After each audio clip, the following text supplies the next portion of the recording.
All right, welcome everyone. My name is Jordan Bain. This podcast is called Unveiling. My guest tonight is Austyn Davis.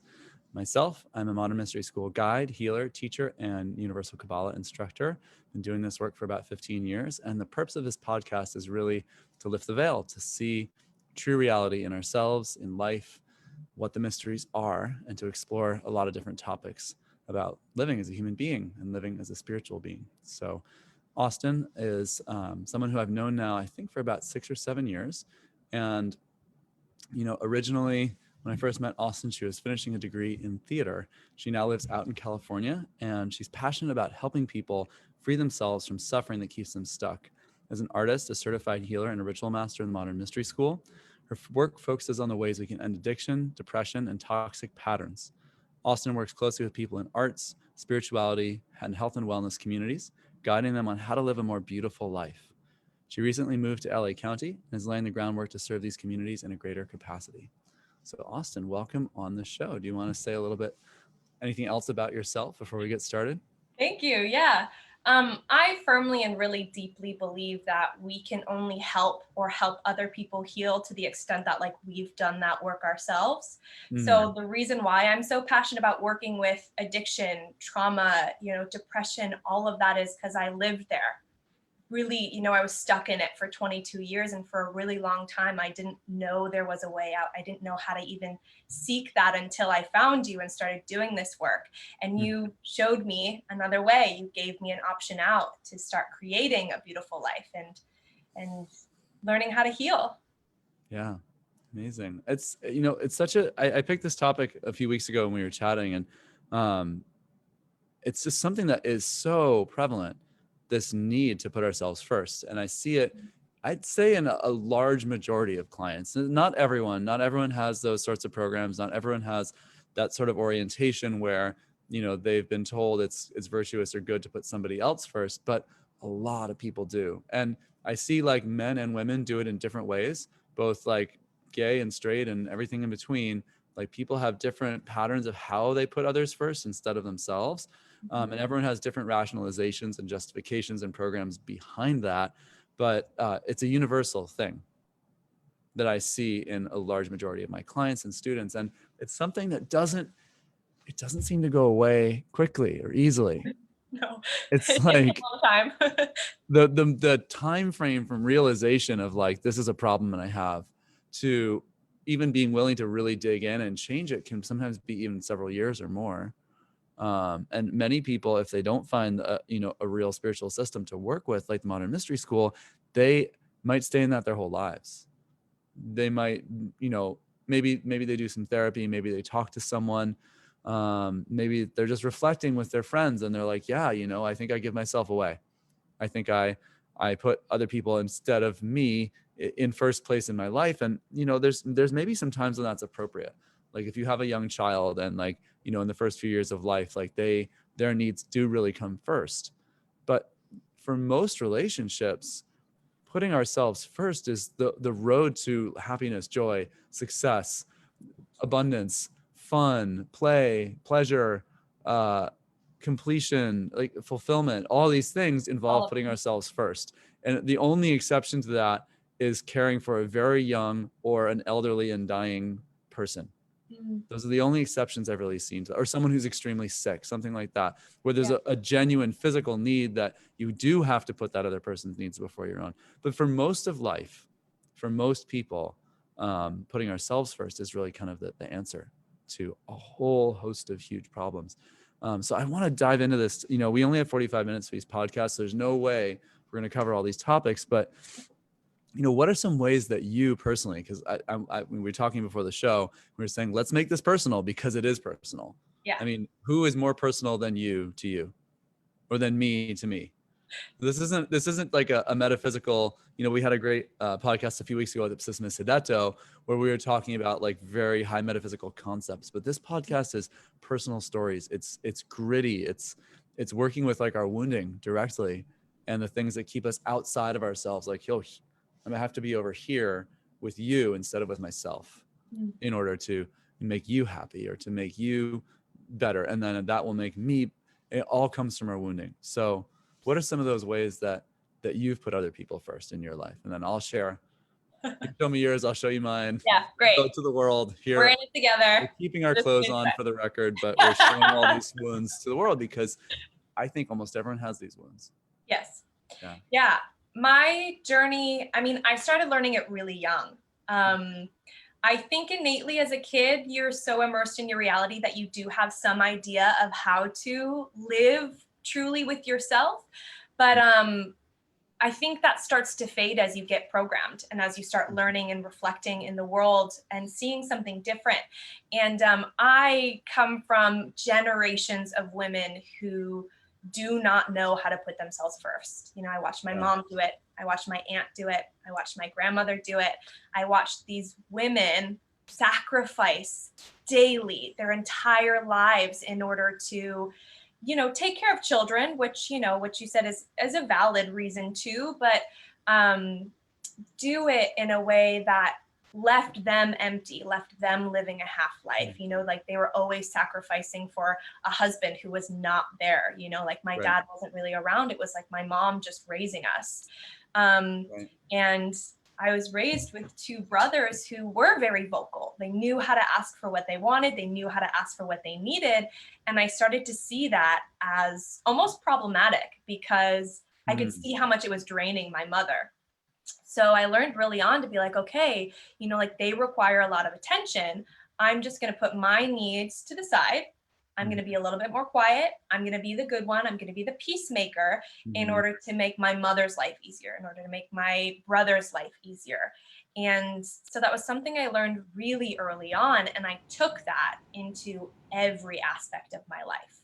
I manifested that in friendships. You know, I very traditional, like in the past have been friends with, I think the girl who was a bit more rambunctious and fun, maybe had a little bit more of like a wild edge and would like, you know, maybe have a drinking problem or like, you know, have a really chaotic life. And I was always taking care of her. I was always sort of being that stable person that she could come back to, and I would clean up these messes. But that always left me at a detriment. You know, I was always left sort of really unfulfilled. I was living half of a life because, you know, I was pouring so much energy into everybody around me that I didn't have anything left for myself. And I didn't even know where to start to like pour that energy back in me when I had it. It was like, that was a foreign concept to me. I didn't know what that was. Right. And, you know, it's interesting when we have these wounds, so many of them really come down to like, when we're caretaking someone else from that wounded place, it's not necessarily because they really need to be taken care of in a way that's about empowerment. And so we talk a lot in the mystery school about empowerment. You know, the name of the first major training that we do in the mystery school is Empower Thyself. And that it's like, okay, sounds a little medieval because we have thyself in there. But when it comes down to empowerment, a lot of people, it's very easy to kind of read a book about what empowerment means and looks like. And we can all kind of shake our heads in agreement. Or most people can be like, yes, that I agree that that's empowerment. You know, being in charge of your life, having good handle on your emotions, being able to speak to other people in a balanced way, setting healthy boundaries. It all sounds good.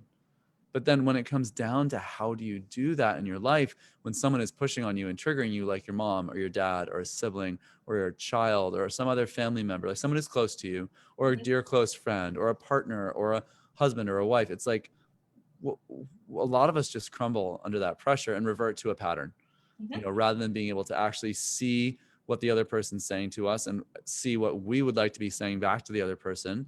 How would we like to respond instead of react? Most people are living in a whole jumbled mass, like you said, like chaos of reactions. And a lot of those reactions come down to like, I need to make this other person's reality okay. I need to be like the fixer of someone else's reality. And, you know, that goes so in the face of and totally against what real empowerment means and looks like. So, you know, if we're looking at real empowerment, being able to stand up for what you actually feel, what you actually think, we have to know ourselves. If we don't know what we actually think and feel, there's nothing to empower. Yes. So, you know, in the mystery school, we start out with, well, who are you? And we don't just say, well, let's get to know our personality, and let's do a lot of therapy. I'm not knocking therapy at all. I know I've mentioned it a few times here, but like therapy has all sorts of really important places in the world and in our healing process for sure. But we don't start with who are you as a personality. We go straight to the core of who are you as an eternal being. Mm-hmm. You know, we say in the mystery school, you are God, or you are God goddess, or you are the creator of. The essence of what we mean by that, whether you like the term God, goddess or not in your life, that it's kind of irrelevant. The terms are just terms. Those are human words. We're saying them in English because, hey, we both speak English, where that's the language we're teaching in. But what do we mean by that is that you're at the center of everything that happens to you as an adult. Mm-hmm. When you're 5, not so much. When you're 10, a little bit more so, but still not so much. When you're 15, you're starting to get there, but we say the first 20 years of our lives, we're not totally, really fully in charge of everything that goes on for us, because we have different types of interaction with our environment. Especially in the first 10 years, we are heavily influenced by our environment, and we make many decisions that are actually those of our caregivers, are actually those of the people around us. But after age 20, if we're talking normal human development, we're looking at, we really have full responsibility for our lives. And from that day until the day we die, we effectively are like, quote unquote, God or goddess, however you want to understand that. We're the creators of our own experiences. Yeah. So when we talk about empowerment, we're talking about that's at the center of, I am the person making my life the way it is. Mm. No one else can take that away from me ever.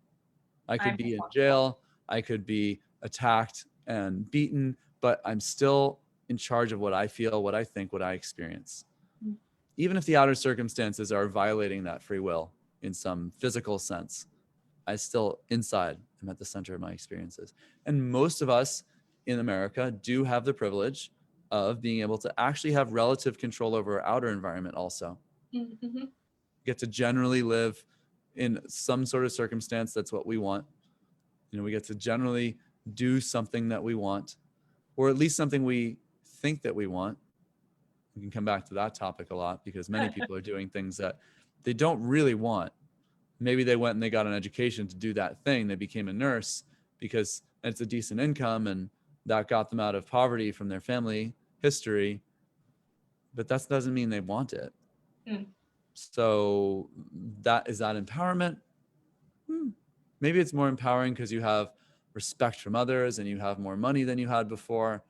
But, you know, in the mystery school, we're defining empowerment as like, you know, I've actually never really heard it defined in any one sentence or one set of words. But if we had to define it here, maybe we could say, you know, empowerment is really knowing yourself and then showing up as yourself in the world and doing who and what you are in the world. And that's not easy. No. And when you've got this problem of putting other people first, it's like you're starting with a major handicap. Yeah. And it's interesting you're talking about empowerment at the forefront, because one of the first things I was really thinking about when you introduced this topic of like, okay, we're going to talk about putting yourself first. What does that mean? I was like, I was sitting with it. And perhaps it's because we did Yesod study group last night and I'm sort of like really in that Kabbalistic mindset. But I was like, I think the root of what it takes to put yourself first is being so connected to your self-worth, knowing that you are worthy, knowing that you are worthy of being loved, of being prioritized, and, you know, resting your life on the sure foundation that you are an eternal being, that you deserve to create a beautiful life and live in that goodness. And I think unless you are really rooted in that sense of self, in that sense of beauty and good, it's really hard to break that habit, especially if you learned it so young, because it's like when you learn, I for a while, like, didn't even know that I was operating on this belief of putting myself, or on this pattern of putting everybody else first. It was just what I knew how to do. In some Right. ways, I couldn't even stop myself because I was That's how like, programs work. We don't yeah, know. I was It's like, this is automatic.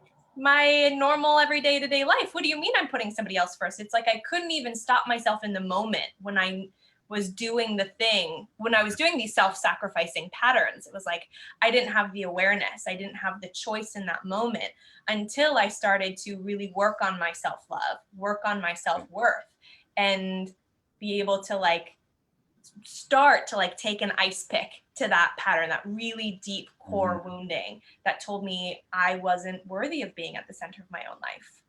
Right. That's huge. I mean, the worthiness thing, gets so complicated by the complexity of our upbringing and the complexity of most people's um, relationships as they grow up. But, self-worth is like, and that shows up as so important in so many people's healing process. Like time and again, when it comes down to, I'm working with a client over a period of months or years, and we get down to a core issue. It's like self-worth. Do you believe that you're worthy? Do you believe that you're an eternal being? Do you actually have a feeling or direct contact, direct experience of yourself?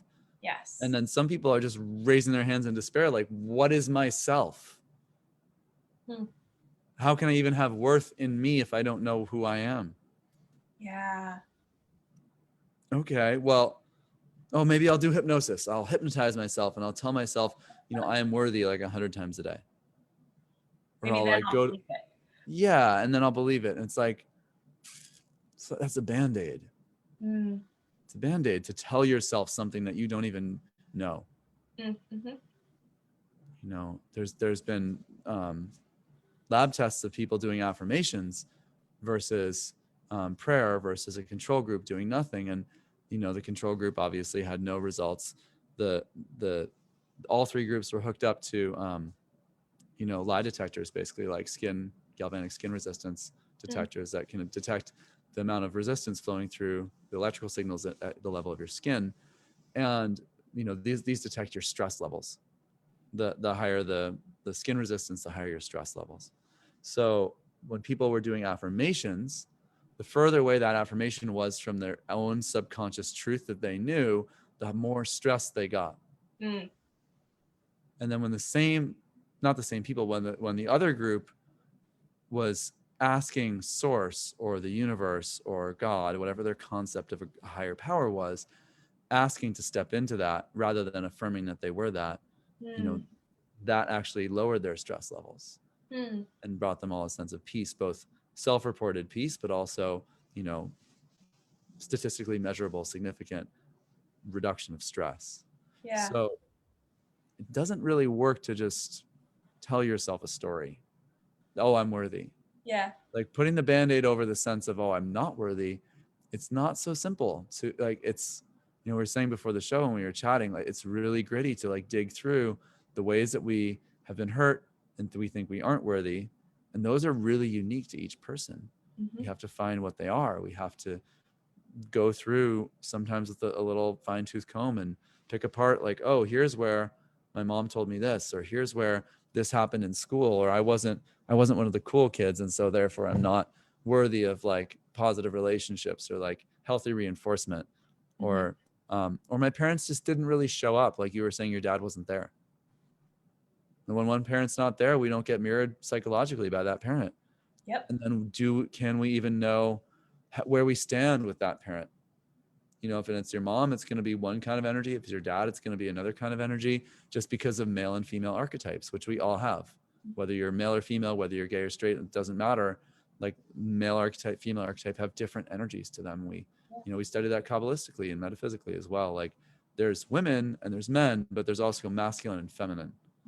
And these are something we all have inside of us. So our parents as mom and dad represent those archetypes. Like they have a way that they are mirroring those energies to us, and we bounce off both of those things. And when one or both of those are not happening, there's a part of our psyche that can't really develop. Yes. And then we as adults have to take that power back and say, well, now I'm going to have to be my own mom or dad. Yes. Because I didn't really get it before. And I'm not knocking parents out there, because it's like one of the hardest jobs in the world. And no parent can ever do a perfect job. But the parents, this comes back also, funnily enough, I know funnily is not a word, hilariously enough, humorously enough, to were those parents, were mom and dad putting themselves first. Yes. Because we learned the pattern from them, like you were saying. And I'd say the exact same thing about myself. My dad always put himself last, and my mom also put herself last. So both parents were putting themselves last, but in totally different ways. Yeah. Mom was putting herself last, like, oh, I sacrificed everything for you, my kids. And that story again and again, oh my God, do you know how much I have sacrificed for you? Blah, blah, blah, blah, blah. And then my dad wouldn't say something like that. He would just sort of silently sit there and be depressed and like sacrifice his happiness so that there wouldn't be conflicts.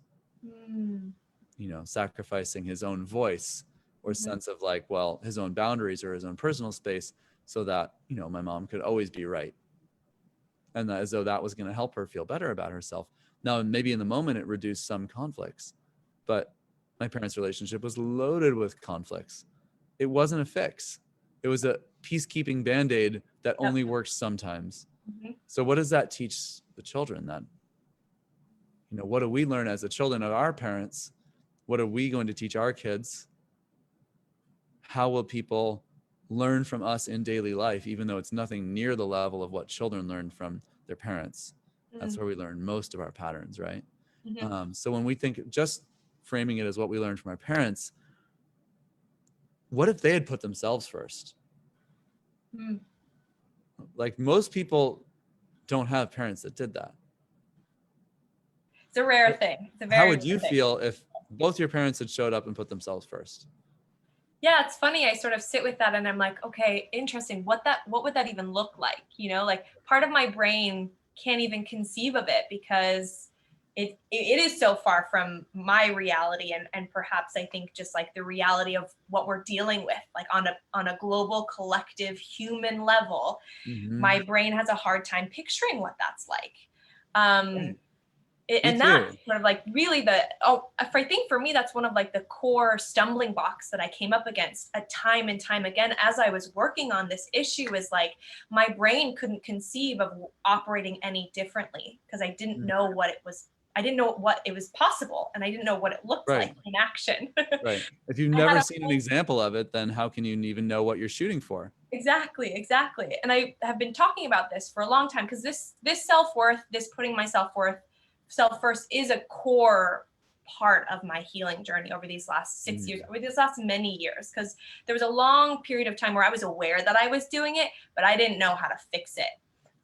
And I was talking to a good friend of mine like a year or two ago, and I was like, I don't even know when I am self-sacrificing because it's just so innate. Like, I can't even stop myself in the moment from doing it. And she was like, Austyn, like, if your instinct is to self-sacrifice in that moment, do the exact opposite of what you would normally do. And from there, I started to like carve open a different reality. But it took a lot of time, and it took becoming really uncomfortable because I couldn't even conceive of what putting myself first looked like. Right. What has it looked like since that conversation and since all this work you've been doing? Like what have been some of those changes for you as you put yourself first? Yeah, I think a lot of them started really small, actually. They started with, I actually had a situation maybe like a week ago at work where I had a coworker who was trying to find permanent coverage for a shift. And I was like, okay, cool, let me think about it. Maybe I can, maybe I can't. And I didn't give myself time to think about it. Like 30 minutes later, as I was still on shift with her, I was like, okay, yeah, like maybe I could do this. Like, I'll take this shift, no problem. And like, didn't actually think about whether or not it would benefit me. I noticed that I was doing it in order to like help her life, help her work a little bit easier.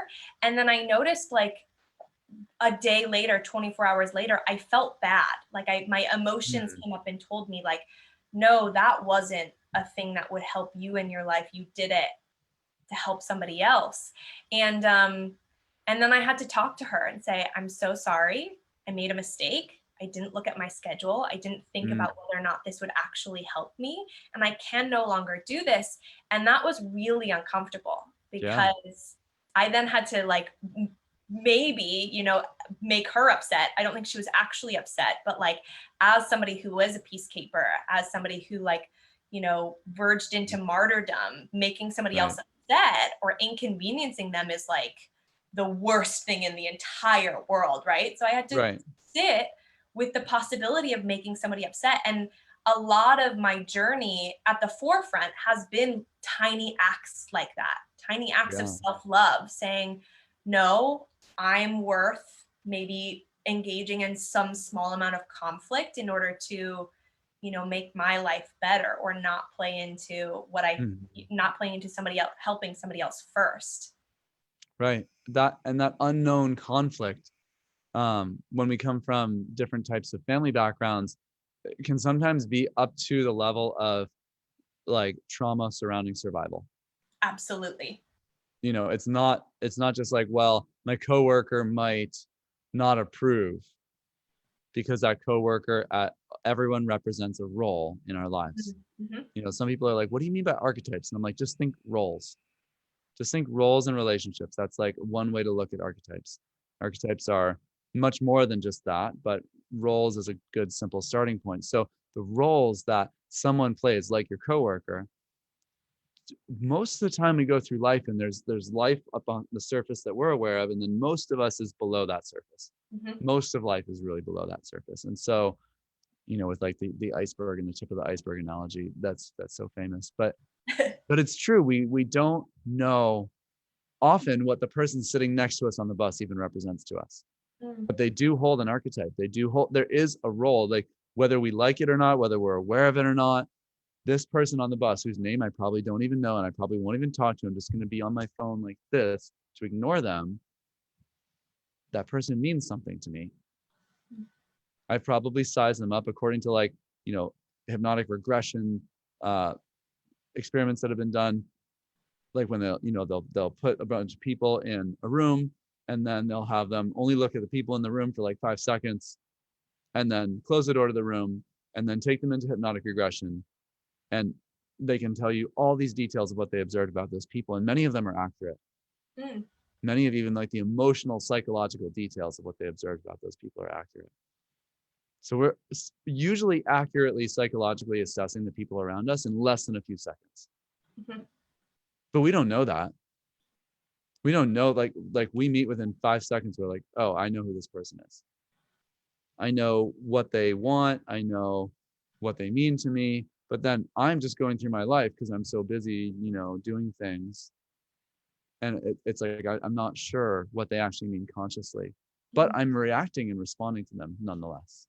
So in terms of how am I going to choose to relate to them?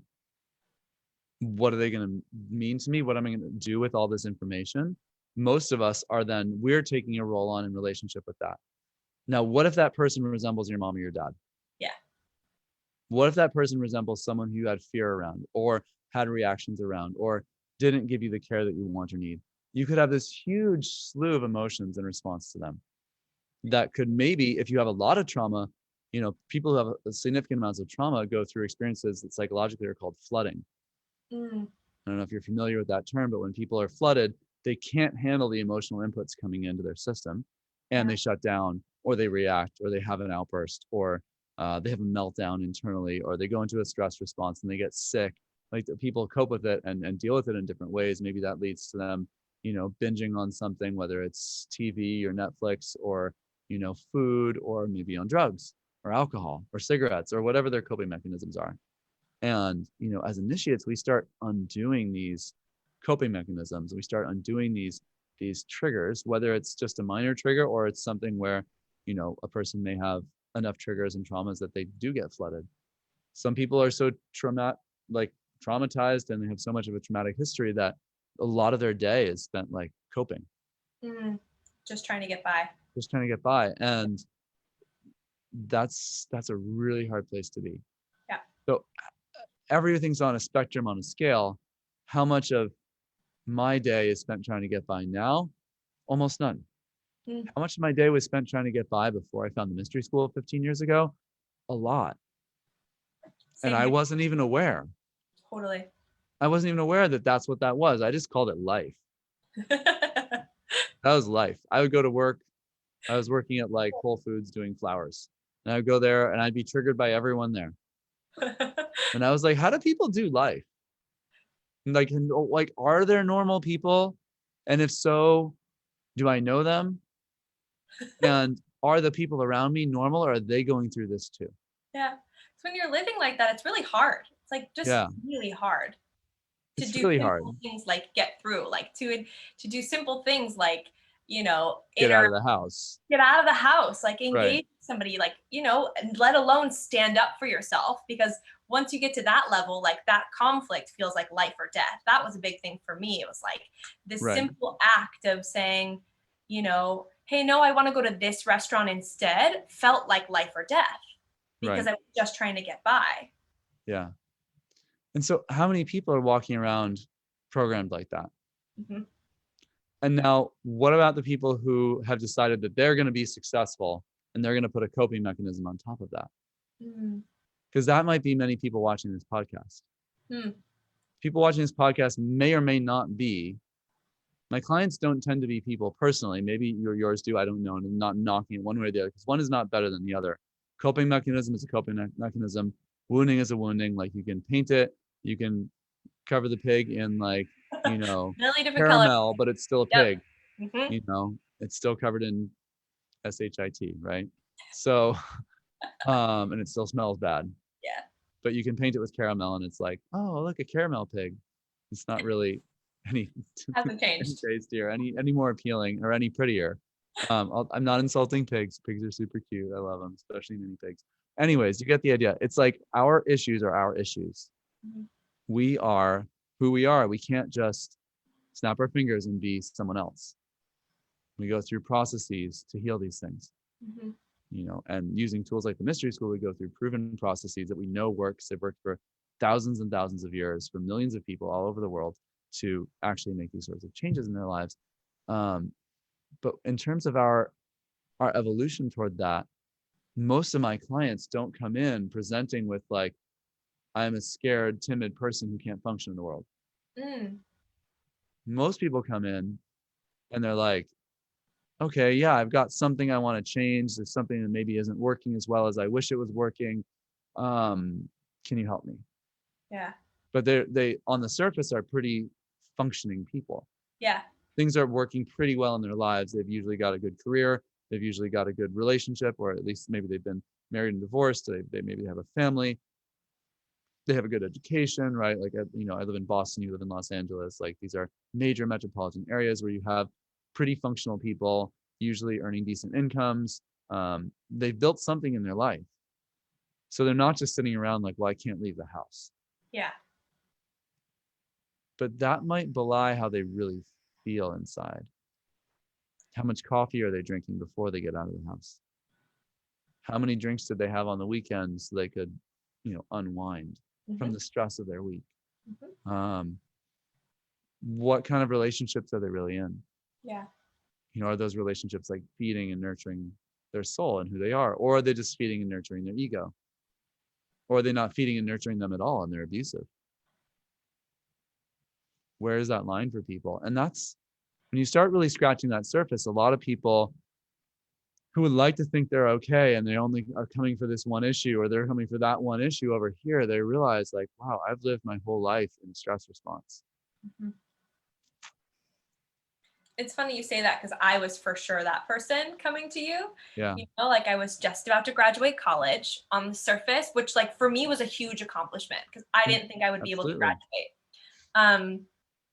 And I, on the surface, looked like I had everything together. I had great grades, tons of friends. I felt, some aspects of happiness in that I was pursuing something that I really loved, which was theater. And I, stepped out of what was expected of me in doing that. But on the inside, like, oh my gosh, I was scared. I was sad. I was lonely, even though I was surrounded by friends. I was smoking so much weed, like just trying to escape and numb out. So like on the surface, I looked great. I looked fine. But on the inside, my reality was totally different. And I was just surviving on coping mechanisms. And I didn't even realize it. Well, on some level I must have because I was seeking help, right? But I looked okay. I looked good. Right. And all the, when I got initiated, all those people who triggered me at work, I had a part-time energy healing practice that was going pretty well, seeing clients like 2 or 3 days a week. And then I was working part-time, at Whole Foods doing flowers, which is nice because flowers don't talk back. They don't violate your boundaries, just very peaceful. Everyone loves flowers. So that was like my coping mechanism at my work was like, I don't have to interact with anybody. Just gonna go in the back room and like chop flowers for like 8 hours and then go home. Right. And if I've talked to a customer, it's like, oh God, I don't really want to do that. And in working with clients in my energy healing practice, like it wasn't really so triggering because there's the power dynamic of like, well, I'm in charge here. I'm the therapist. I'm not going to really reveal anything to my clients. They're coming to me and I'm holding the space for them. So it wasn't such a triggering environment. But at work, I got initiated with the mystery school, like July 2005 on a, Saturday, Sunday, it was a weekend workshop. And then Monday morning, I went into work and I realized all of a sudden, for the first time ever in my life, like nobody around me triggered me anymore. I was like, oh, like these people aren't getting under my skin. They're not pissing me off. I don't feel annoyed. I don't feel sad about it. I don't feel angry being here. I'm just like, I'm just here witnessing this, really present, really grounded, and not taking on other people's stuff. And I was like, well, there's a really big component spiritually to having our own space, emotionally. That when we have a lot more spiritual boundaries and protection, and we have, like the different techniques and tools from being a mystery school initiate that we can use to take care of our energy on a basic level. If I take care of my energy on the most basic, fundamental, foundational levels using real tools that work, 95% of the crap that comes off of other people, I don't even have to deal with it. Yeah. I don't have to go process it. It's just it's not my job. Like, I don't have to deal with it anymore. No thanks. And I was so freed by that. And, within a week, I had like dinner with my parents, and I was able to basically tell my parents no for the first time in my life. Wow. It's something important to stand up and be like, I actually don't agree with you, and I'm not going to do what you're suggesting. And I was 25. I wasn't 15. Like, I had already had 5 years as an adult, not living with them, to learn that. And I had a spiritual practice, meditating. I was doing yoga. I was doing, I'd gone to therapists several times, and like, I had never been able to actually just stand up to my parents, not be triggered, and say, no, I don't agree with you, and I'm not doing what you're requesting right now. Yeah. And that was the beginning of a long, beautiful, really hard road of a lot of disagreement with my parents. Because when we go to break these patterns, and we have people in our lives who were, even if they weren't overtly abusive, although my parents were pretty overtly emotionally abusive, people don't like it. Nope. When you start putting yourself first. Yep. It's not, people around you are used to getting something from you, whether it's emotional labor, whether it's actual physical service or things done for them, whether it's just agreeing with them when they are on their rant about whatever they like to talk about. In the case of my parents, my mom especially, it's like she just wanted to talk about what she wanted to talk about and didn't really want to listen to anyone. After, listening to her and being like, okay, we're not talking about this anymore. She was like, what? Don't do that to me. Yeah. Because I'm going to set the tone of this conversation. And it's like, at that point, we don't have many options. We can do what people like in recovery communities talk about, which is like, love someone at a distance. Basically, like, I love you, but I'm not going to hang out with you. Or we can continue the pattern, but there's not really, or we can totally tell them to screw off and disown them. But that's maybe an overreaction in most cases. Maybe in some cases it's not. I'm not here to tell anyone. I'm not here to like, psychically read someone in an audience and tell them that they are or are not this, because that's not empowerment either. Having a replacement surrogate person who you pay money to tell you what to do is not empowerment. Whether they're a psychic or a therapist or a tarot reader or anyone, it's not empowering to get your way of living or your validation or your guidance from another person. We have to know that's know thyself. You have to know yourself. So for me to stand up, tell my parents, no, that's not where I'm at. If for whatever reason, for me, it took getting initiated. Maybe for someone else, God bless, it didn't take that. Amazing. But then so many more positive things started changing from there, where I could actually stand in my power in more and more and more situations and say over time. And it took a few years to really take that power back in so many areas of my life. And then that catalyzed into, eventually really being able to be my own boss, not just in my business, but in my life. That was a process, 2005 to 2008, 2009, maybe 3 or 4 years of intensive work, initiation, Kabbalah, Healers Academy after 5 years, tons of healing sessions and work on myself and meditation and many different tools that we use in the school. And I'm not sure we're ever totally done with our patterns. A lot. Yeah. I thought about that a Yeah. lot in coming to this podcast because I was a little nervous being like, okay, we're going to talk about putting yourself first. I was like, I don't know if I'm there yet. And then the Mm. next thought that was like, came was like, I don't know if we're ever really there, Yeah. but Are we going to get there? Maybe. I don't know. But in doing so, I can still honor all of the work that I've done to get to this point now, which for me too was a lot of work. I think the past 5 years of doing this work has also been undoing this core patterning. And I think it was just until I like moved out of Boston, you know, five, 6 months ago now that I really made a huge shift in being like, okay, no, I'm Mm. putting myself first in this life and Yeah. I will be the center of it. And, you know, maybe I will have to ruffle some feathers, probably will, because that's probably, I think, one of the hardest things that was for me to encounter in starting that journey of putting myself first is like, you're going to probably make people uncomfortable. You're also going to be uncomfortable. Mm. And, but from there, there's a lot of opportunity to grow. Did you? Did Yes. other people were uncomfortable with it? Totally. Oh, totally. I think especially beginning, you know, like a lot of the friends that I had in college, a lot of them thought I was totally weird. They like did not like that I was breaking this expectation they had of me of always being there, always being the nice one, always being willing to go with wherever we wanted to. And when Mm. I started to change that pattern, you know, some of them didn't like it at first. And some Yeah. of those friendships fell away. Some of them we had to do some healing and some work. And now we can sort of engage in a lot of a healthier way. But I Mm. definitely lost friends when I started to put Yeah. myself first. Absolutely. What have you seen with other people, whether it's been colleagues of yours in the mystery school or clients or with those friends, when you put yourself first, what happens with those other relationships? Hmm. Like where do they go? Do those people end up putting themselves first? Are they able to, what's been your experience? 'Cause I Yeah. think it goes so many I, ways. I, I think, I think there's been a myriad of different reactions, right? And it depends Mm. on who you're working with. And I think it depends on how much they're willing to address themselves and the ways in which they don't put themselves first, or almost like the exact opposite, like expect to be the center of attention. You know, I Mm. think there's both ends of the polarities, although that also comes from like a lack of self-worth, this sort of like overblown persona that needs to be at the forefront. Yeah, um for sure. the same. That's like its own podcast. It is, yeah, but it comes from a place of wounding. And I have noticed it took a while, but I've noticed that when I do put, you know, set a boundary, you know, Mm. state a desire that goes against what somebody else wants. At first, there's conflict. At first, maybe it ruffles feathers, but eventually, down the line, I think what it does is it opens that possibility for somebody else so that they can go on and say, oh, I know now I have one small example of what it looks like to put myself first in my life.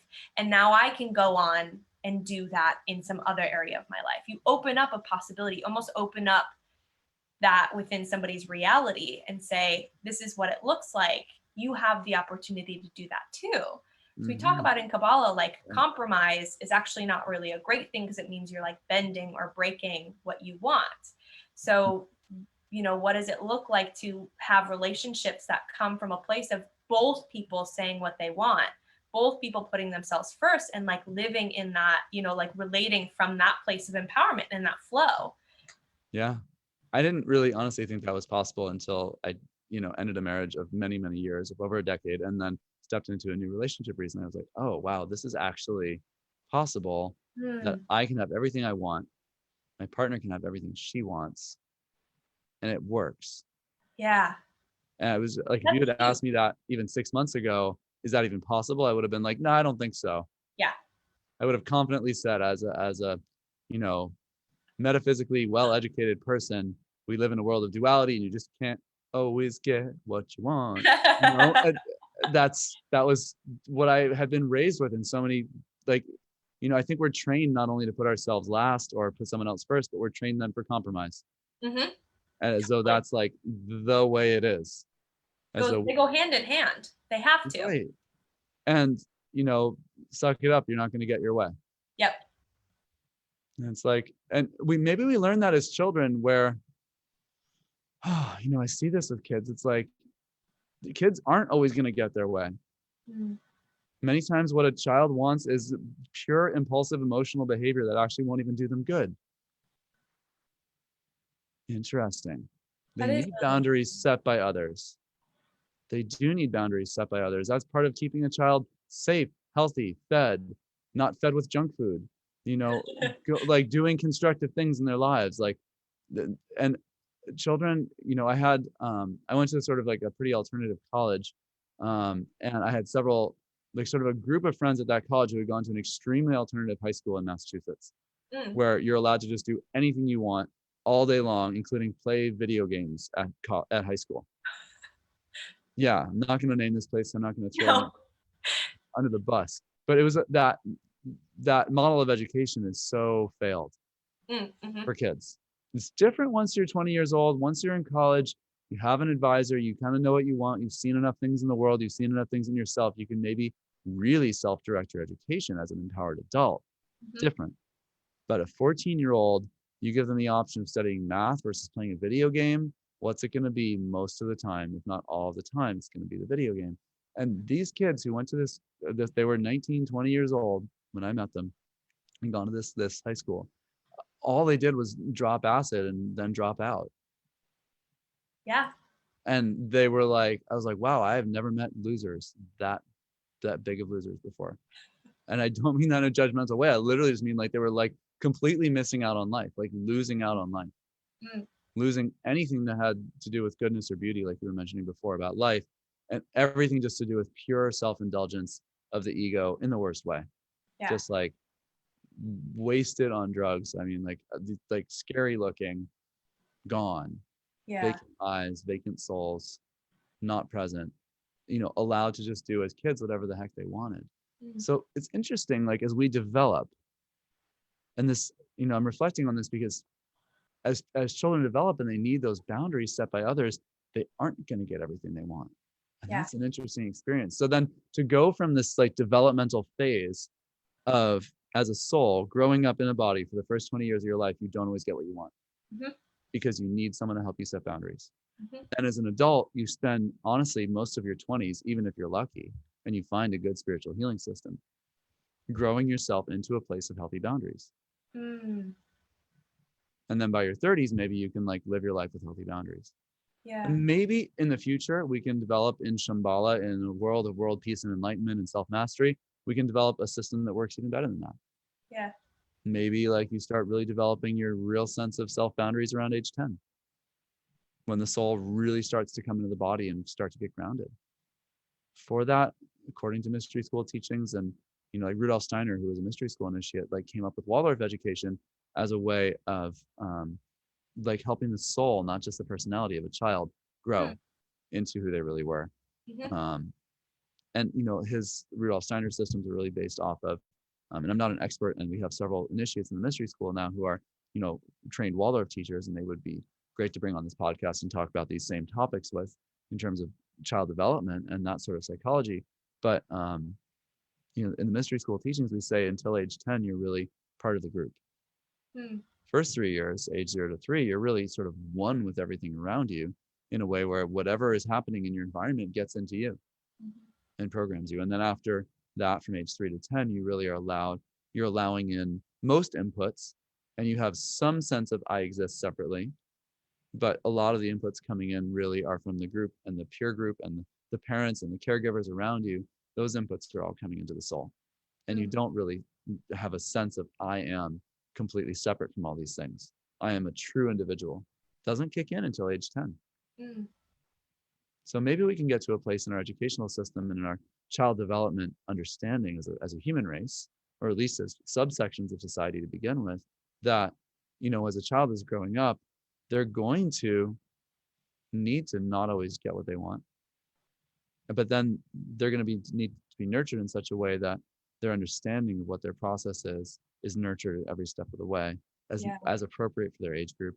And then when they're in their 20s, this is one of the purposes of initiation in traditional cultures, is to really come into yourself. Yep. And so it's like the mystery school is that system of universal initiation. It's not shamanic initiation, spending 40 days in the wilderness and getting to meet your ancestors from your exact tribe. It's more of a celestial initiation into, the hierarchy of light, the brotherhood and sisterhood of light, these higher spiritual beings and forces like the angels and the archangels and beings we might call the masters of light or the ascended masters, and receiving our training on the inner plane so that our soul develops the way of ourselves. Like we grow into the way of ourselves rather than the way of someone else's programs. So maybe it's part of being human. Maybe it's all part of the design of being human, that we're not always putting ourselves first. Interesting. But maybe we need to learn that. Yeah. I'm just throwing that out there. It's an interesting thing to think about, because it's like that transition really interests me. Like, what does it look like to go from childhood where you're not going to be able to get what you want? Like, you may have to compromise, but it's a healthy compromise. And to then transition into a healthy adulthood, a healthy functioning where you can get everything that you want in alignment with your highest good, right? And I don't know what that sort of like transition looks like, but it's really fascinating to think about that development. And a lot of us stumble in that precipice. I know I did. And why this work and these tools are so helpful for, I think that in some ways, I think this work is the transition. It is that support system that says, okay, cool, empowerment. Now that's on you. Here are tools to help you. And that's what I was looking for when I was in college.